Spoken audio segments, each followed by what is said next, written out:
The thing I wasn't expecting was how nervous I would feel shooting it too, because you just realise that there's so much power that you're holding in your hand and a huge responsibility that people have to take very, very seriously if they're...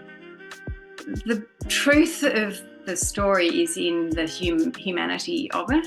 So you still want your characters to be real and believable, even if they're in a plot that can be, fast-paced and dramatic. I think the thing that makes me really happy, which I've heard a number of times, is I couldn't put it down. You made me stay up past midnight. They almost start to see your characters as real people and they care about what happens to them. So I think that's extremely rewarding to hear. When you are in a natural environment, just try to hear what the nature is trying to tell you. Everything is trying to tell you a story. Welcome to Stories and Stanza. I am your host, Abhra. I am a poet and I created this podcast to bring you a montage of real stories that make life beautiful as poetry. Some stories are my own and some are from the wonderful people who have chosen to join me as guests and bring their incredible journey. Stories include a creator's passion or unfolding branches of human emotions in the face of failure, or unfamiliar chapters from the past that remind us about the richness and vastness of life. Embark on a voyage of exploration, contemplation, and motivation with me. Please join me in welcoming today's guest speaker.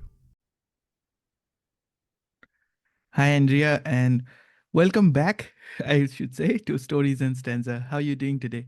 I'm great. Thank you so much for having me again, Abhra. I really appreciate it. It's lovely to be back again. Wonderful. I'm really looking forward to talking to you today.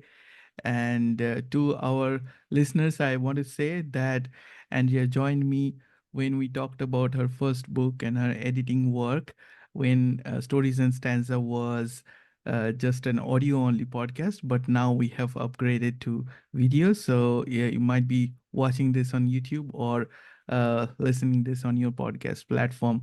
So I'm really happy to have Andrea back on the show. So for those who are joining us for the first time, could you please introduce yourself? Sure. So I'm Andrea Barton. I'm an author and editor who lives in Melbourne, Australia.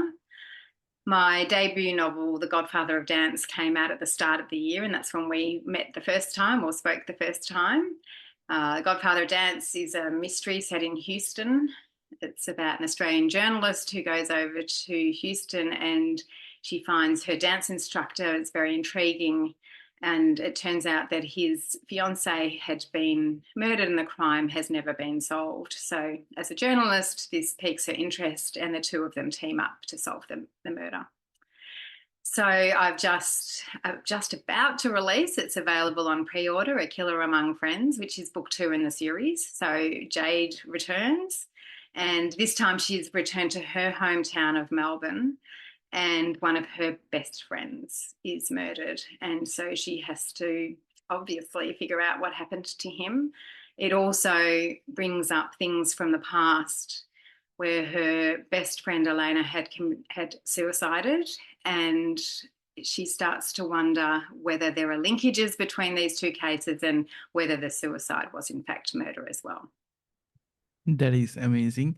And I remember when we spoke for the first time, you mentioned that you had this in mind for a long time to write your mystery series in sequence and in places where you have visited, right? So that's right. Yes. So I'm really excited that this is set in Melbourne.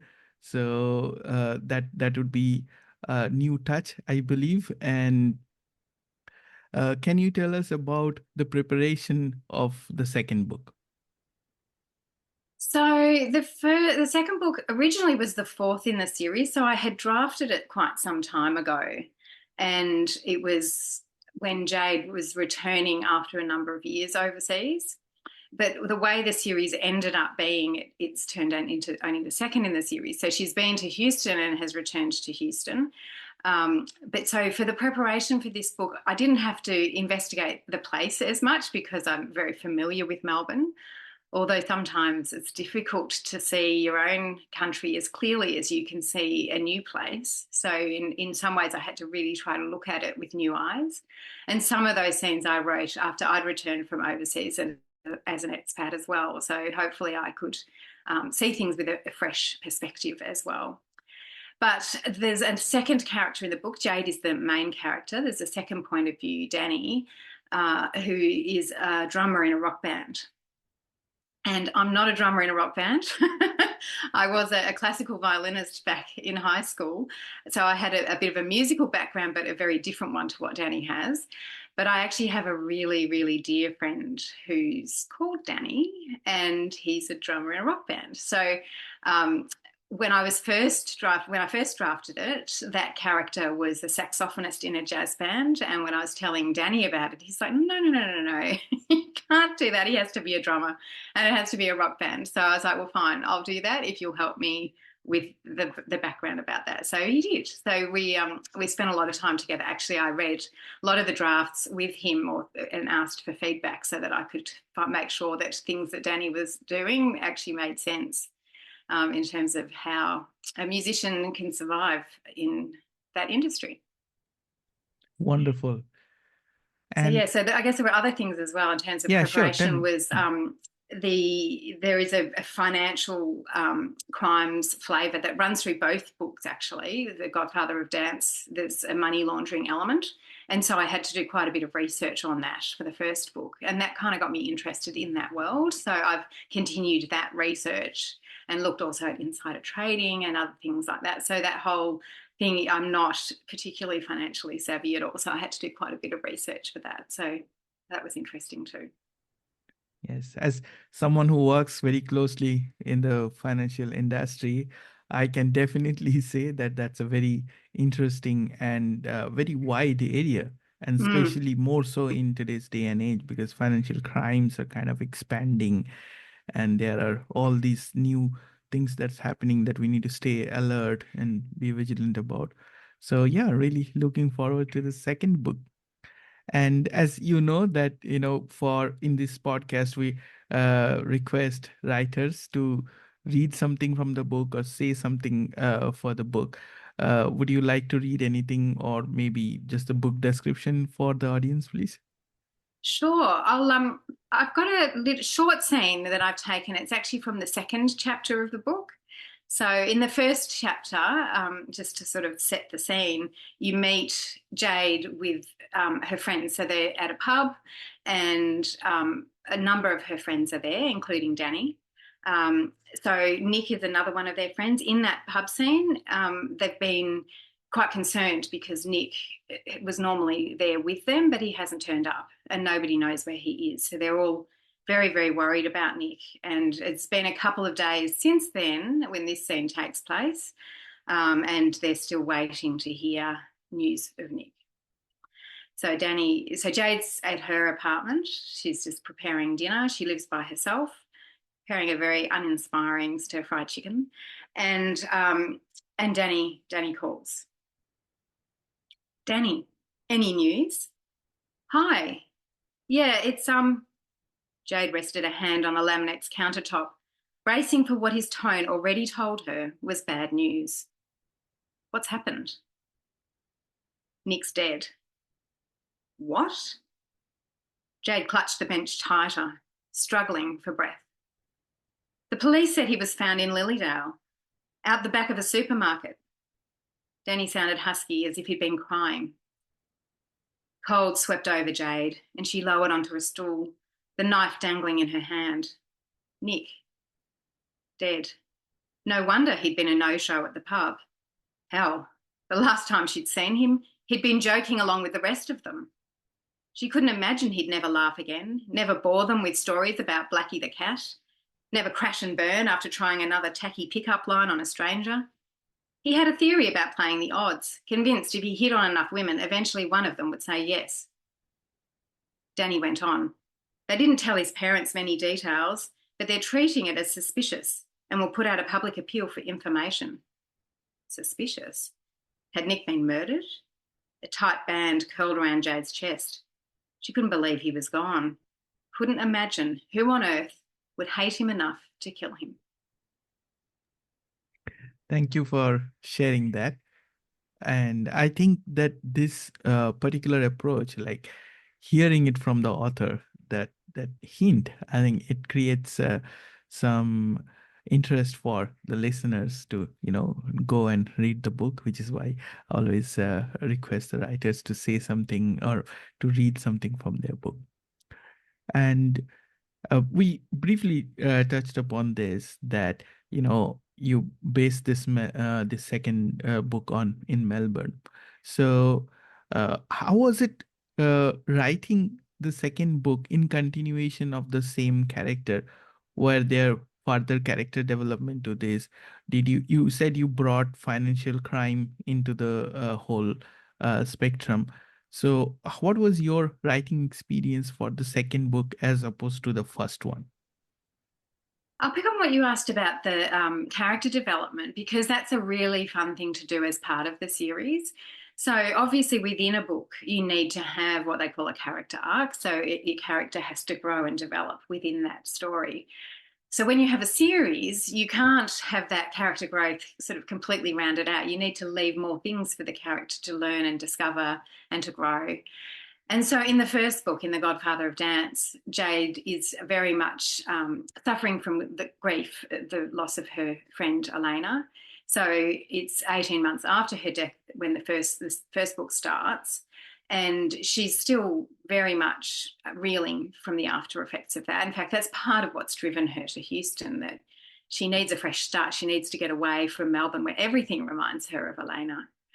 And she's really just not ready to face it. So by the end of that book, where she's working closely with her friend who's the dance instructor, he's also facing grief because his fiancée has been murdered. So the two of them are really struggling a lot with that. And that's part of what they bond over, is this common experience of grief.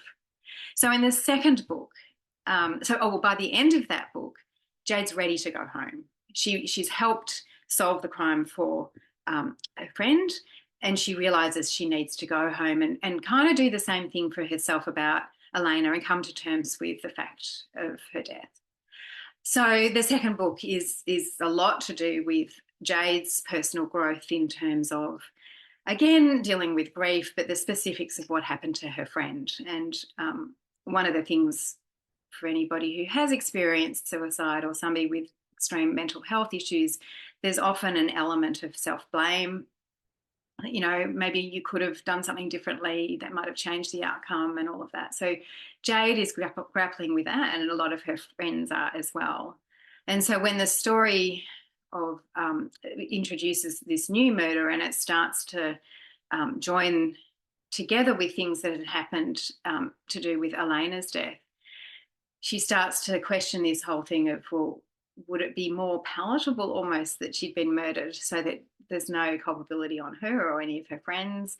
Would that be easier to deal with, or would that be worse, that whole anger that somebody actually went out and killed her? So she's got a huge character growth, character arc in terms of dealing with the outcome of her friend's death and trying to reach a place of acceptance of that before she can move on. Thank you. And you mentioned this in our first interview, and we talked about this here today as well, that your novels, they have a lot of space element to it where it is based. And you also shared that you have traveled and stayed in multiple places. I am just curious to hear from you that do you relate Jade's story and this plot development to your story somehow? Do you see yourself in the character you're building, or do you see the places you have lived, getting into the fold of the story? What was your writing experience there? Yeah, that's a really good question, Abhra. And I think there's probably a bit of both in there. Like, the place has always been pivotal to me in the writing. So for the listeners who weren't in the previous podcast, I was born in Melbourne. This is my hometown, and I'm back here now. But we spent 12 or 13 years overseas as a family. So I had 4.5 years in Lagos, Nigeria, 5 years in Houston, and 3 years in the Middle East in Doha, Qatar, before we came back. And here I've lived in Melbourne. I've also been up briefly to live in Sydney and Brisbane, and now back in Melbourne, and I commute between here and Mansfield. So I've lived in a lot of different places, and place impacts so many things about how you feel. Obviously, it's what you're eating, it's what the weather's doing, it's how densely packed a place is in terms of how built up it is or sparsely developed, what the other people are like, what sort of friends you have there, if any.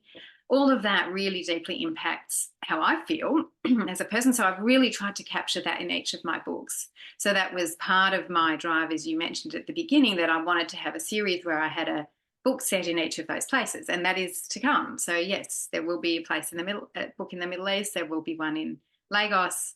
The next one is in Mansfield. So all of those things, yes, come together.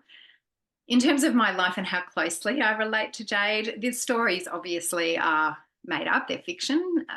So there's not a link there. There are elements of my truth in Jade. It's hard to sort of separate the two. I think Jade's a lot more probably feisty and more courageous in a physical sense than I am. I mean, I've been brave in terms of moving to other countries, but I'm not one to, be a bungee jumper or take great personal risks in that respect. Whereas Jade will go chasing after a criminal and going into dark places that I'm sure I would never really have the courage to do. But I think that's the beauty of fiction, that we can create characters that have those traits that make them more appealing and more interesting to read about than somebody who's very cautious and not, tippy-toeing around and not getting involved in great adventures. So, yes, there are some elements of my truth in Jade, but I create her to work with whatever is required for the stories. Wonderful. And I want to say this to the listeners as well, that I absolutely love Mansfield. And when I visited the place, I mean, there's so many beautiful natural elements to the place, so such quiet and picturesque town. And then there is this Lake Island, and then the old train tracks. It's perfect for hiking. So what can I ask as a reader, what to expect in the Mansfield novel? Yes, it's tentatively titled The Man in the Dam. Whether that stays or changes, I'm not sure, but that's my working title. So in that one, Jade, her parents have bought a house in Mansfield, and they're travelling, and so they've asked Jade and her boyfriend to go up to stay in Mansfield for a couple of weeks while her parents are away. So they're having a holiday there. And the one thing her mum asks in return, because Jade is a journalist, her mother's an actor, and she's in a production from the local dramatic society of The Importance of Being Earnest. So she asks Jade if she'll write a story about this production. And so she introduces her to a whole bunch of people who have different roles within that dramatic society, whether it's backstage or on stage or directing or whatever. And she organises a dinner party for them. So the night before the story opens, they've had this dinner party where Jade is meeting these people to find out all about this production. And she has quite a bit to drink, goes to bed feeling a bit sorry for herself. There's also a very big drama where her boyfriend, I don't know if I should tell this, it's not really a spoiler because you find out in the first pages, but her boyfriend has proposed to her and it didn't go particularly well. So there's a lot of angst and turmoil as she wakes up in the opening scene. And she looks out the front window and she sees a man in the dam that's in the front paddock of her parents' place. And she's kind of, she can't really see, it's a very long way away. She looks through the telescope and she realises that it is this man lying face down in her dam. So she goes running, and this man is dead. So that is the opening scene, and it's a person who was at the dinner party. So she thrust from writing a simple story about this stage production to solving another murder. That is very interesting. And I always told you that your stories, they have a beautiful visual element to it. And I'm sure that when it manifests in a place where you have observed closely, I'm sure that will be amazing. So you mentioned that this in the second book, Jade shoots a gun. So what was the story behind it? Not so much story, but more of what was your preparation and how did you bring her to use the gun, and share anything in that context? Yeah, it's hard when you're writing mysteries and there is an element of violence in them. I try not to get too graphic with the violence. That's not really the point of the stories to me. It's more the mysteries and the twists and turns and the suspicion and all of that. Although there obviously is drama and tension and action, especially as the book progresses, and towards the end there's inevitably going to be action, and it was impossible for me to avoid some form of gun violence. So there is some gun violence in the first book, but I was writing that really from a position of not a lot of knowledge because I'd never fired a gun myself before. And so I decided, at least Jade didn't actually fire a gun in it, and so I wasn't having to write it from the perspective of somebody physically holding a gun. But in the second one, I was thinking, I really need that experience, and I can't describe this if I haven't actually held a gun and fired a gun myself. So in Australia, that's not necessarily the easiest thing to do because you need a gun license, and there's a whole lot of steps you have to go through to be able to do that. And I just wanted to be able to do it very simply. And I was returning to Houston for a holiday, and of course in Texas things are a little different there with guns. And I have friends there who have guns, and they do that as a sport. And so when I went back, I said, can you please take me out? I want to know how to fire a gun.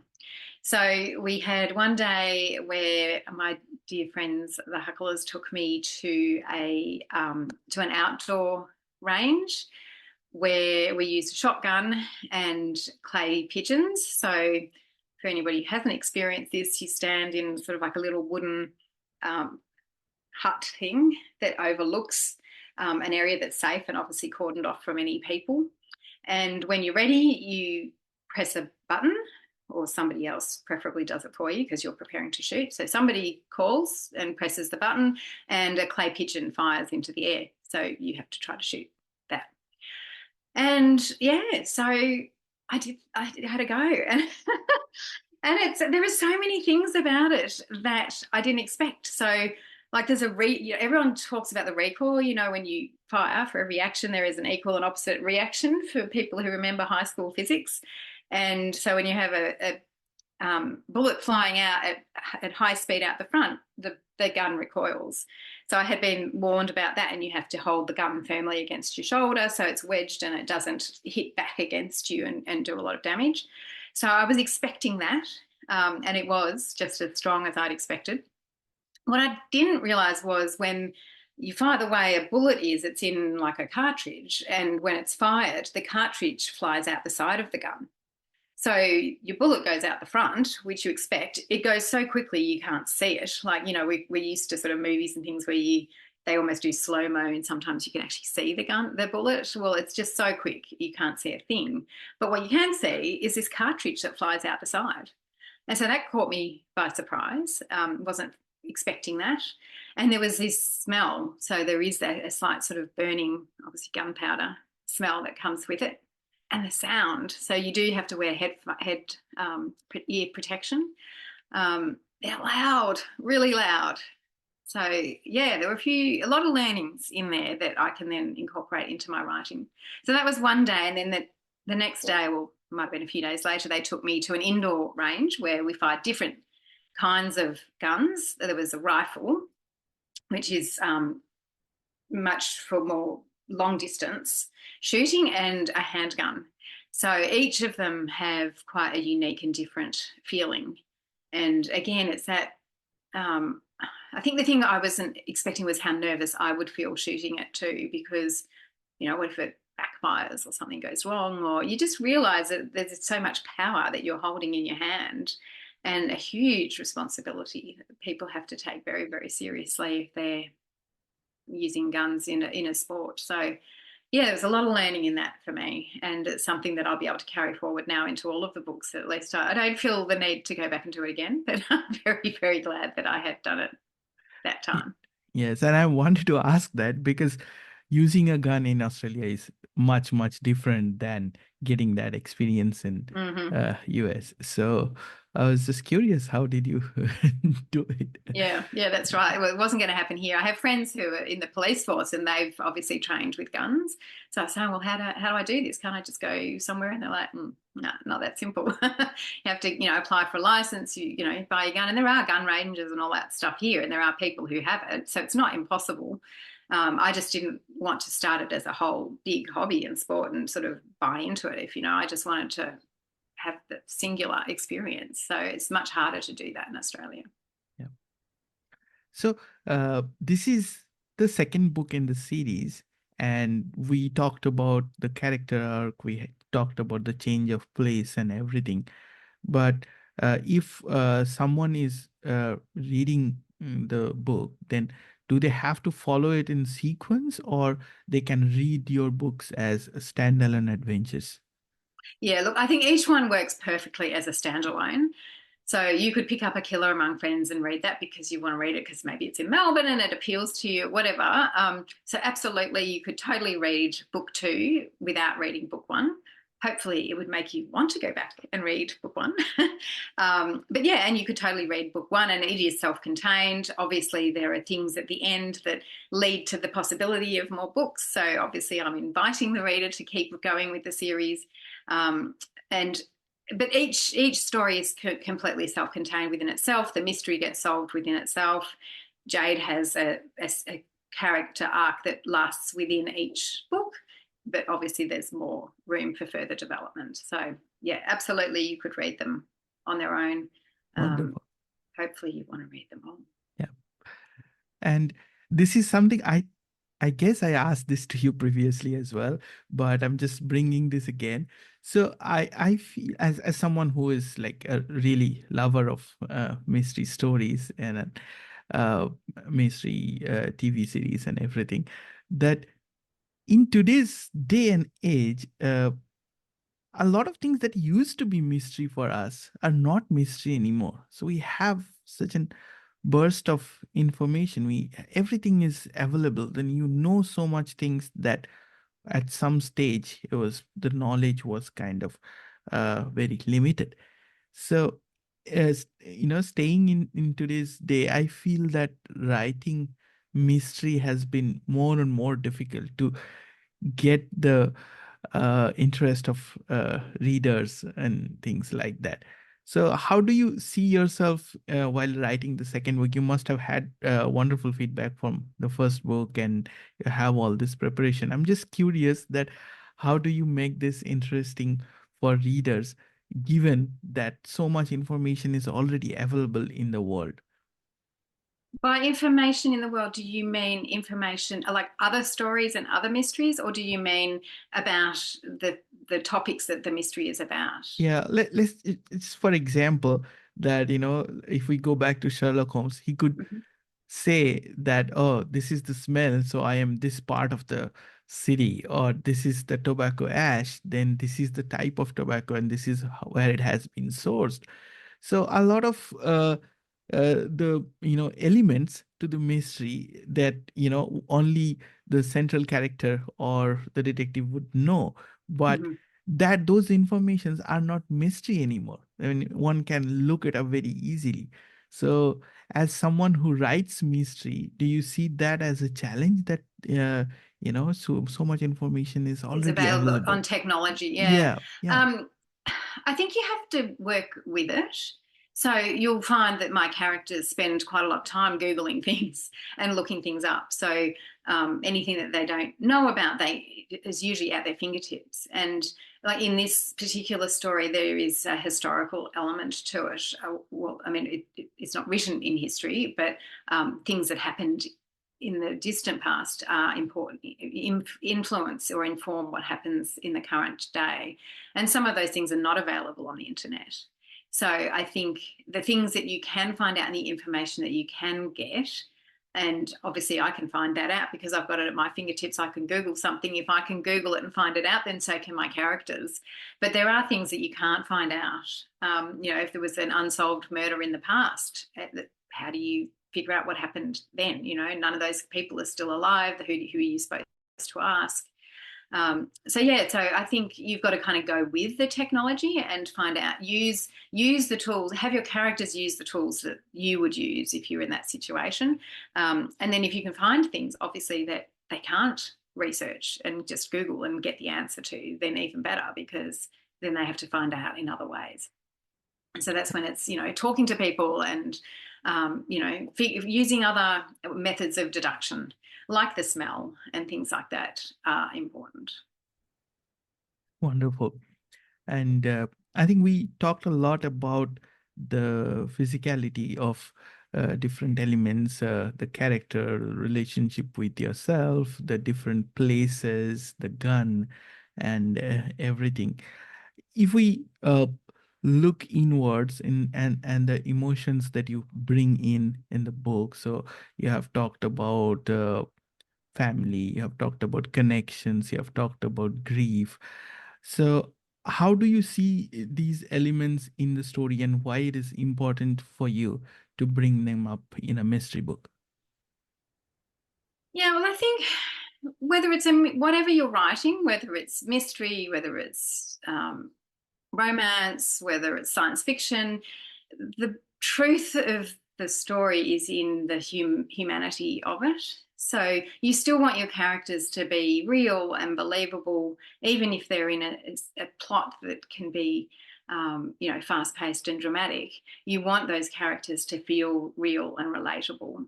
And so you need to bring in real, relatable issues. And so I guess that's where parts of me come into Jade, in that, family to me is very important. I grew up in quite a close family. I have a very close family now. Living as an expat, you become very dependent on your immediate family because you don't have your other broader family and friends around you. So family is very important to me. So that always gets reflected in my stories one way or another. It was a big theme in the first book, both Anton's family and Jade's family. And in the second book, she actually is there with her family because she's back in Melbourne. So you meet her mother and her father, and get to see a little bit more of who she is and why. So I think those things are important to me. So I wanted to show that through the character. Things like grief. Well, most people have experienced some form of grief. When I was over the past, 5 or 6 years, my mum had been very ill and she passed away 2 years ago. So I think those themes filter through a lot from that. One of my very close dance instructor friend from Houston also passed away in that time. So that also influenced, that feeling of grief. So I think those things filter through, whether it's intentional or unintentional. And so those things I became aware of and made sure that those things were amplified. And in this one, the whole thing of mental health, which we all know is so important in this day and age, it's starting to be talked about more and more. But it needs to be talked about. And so obviously with this examination of Elena and her suicide, that it gives the opportunity to do that. So I think there's an underlying theme of that in there as well. Thank you for explaining that. And I just wanted to add here for our viewers that Andrea is an editor as well, apart from being the writer. And if you are curious about different editing processes, I would suggest that you go back to the first interview where she explains this a fair bit. We'll not go into that details today, but I just wanted to hear from you that how has being an editor helped you into writing, especially into the mystery writing? Yes, I feel really, really lucky to have both the editing and writing hats that I can wear.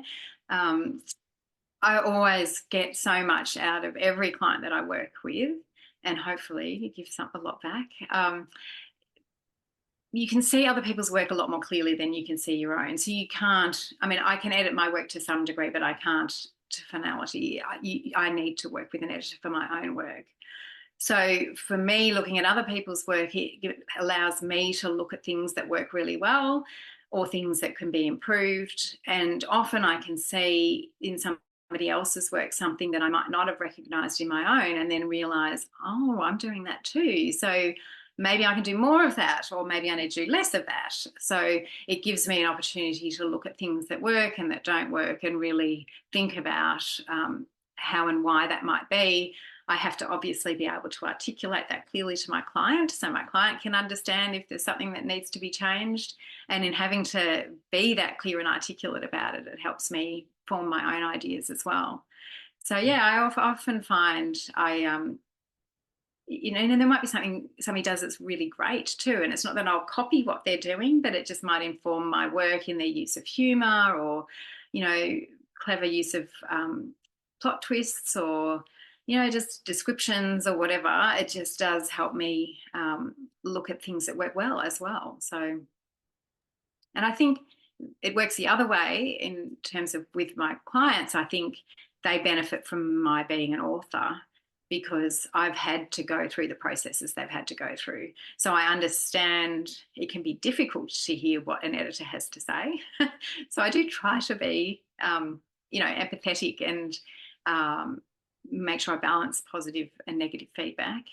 Sometimes it's very easy to get so caught up in we can fix this and fix this and fix this and forget to say, you know what, these things are actually working really, really well as well. So having been on the receiving end of it, it helps me kind of think about, well, how would I feel receiving this feedback and how could I make it more palatable and easier to digest? So I think that all helps as well.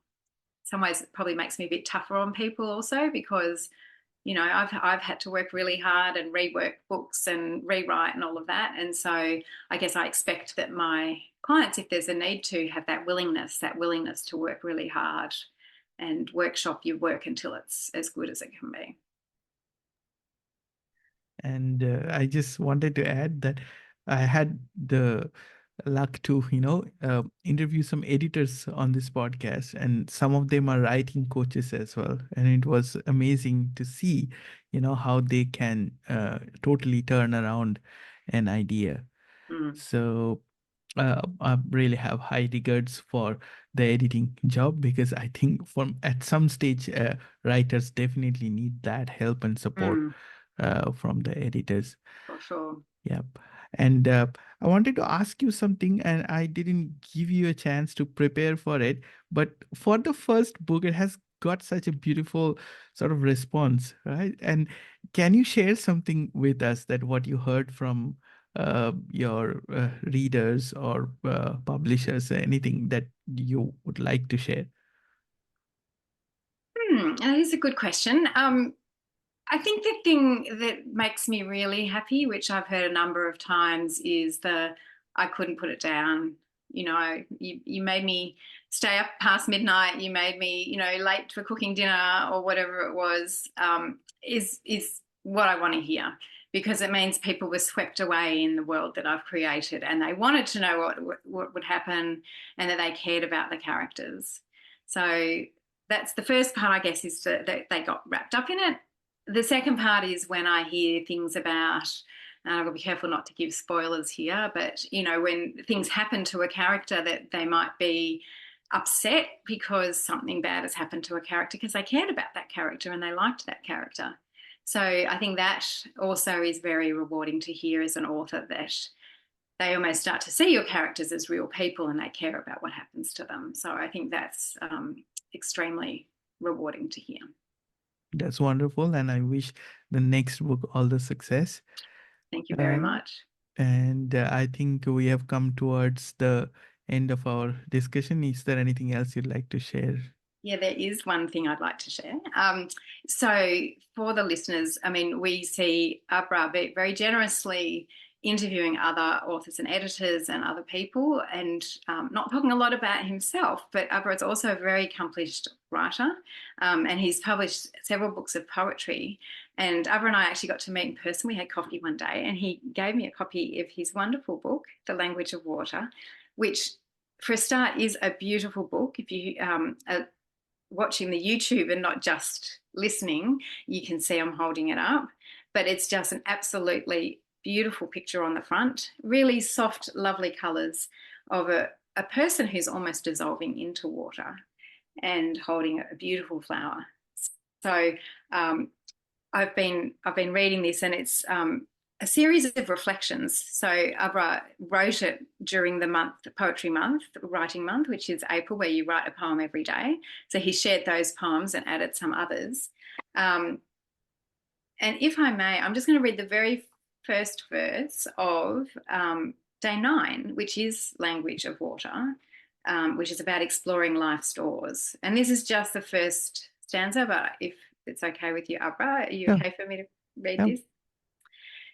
You open a myriad of possibilities for me, 1,000 doors, some leading to destinations, some towards deceptions, always leaving me curious to figure out which one is which.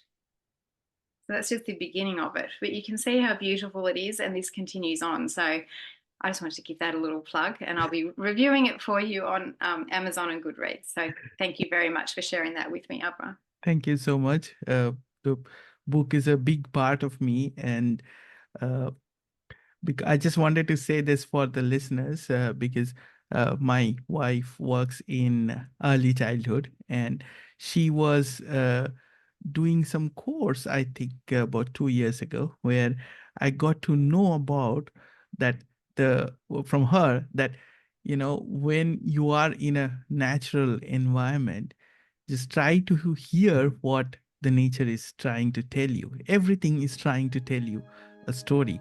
And then it got to me that, water takes the shape of any, or for that matter, any fluid, takes the shape of any container and you put it in.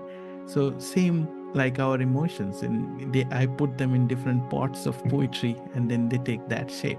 And that's how I came across with that name, Language of Water. It's just beautiful, just beautiful. Thank you. Yeah, thank you for taking the time to talk to Stories and Stanza today. And listeners, please check out the book, and all the links will be in the episode description. And if you want to work with Andrea as an editor, then you can also engage with her through the website. Thank you very much, Abhra. It's been an absolute delight talking to you again. Thank you.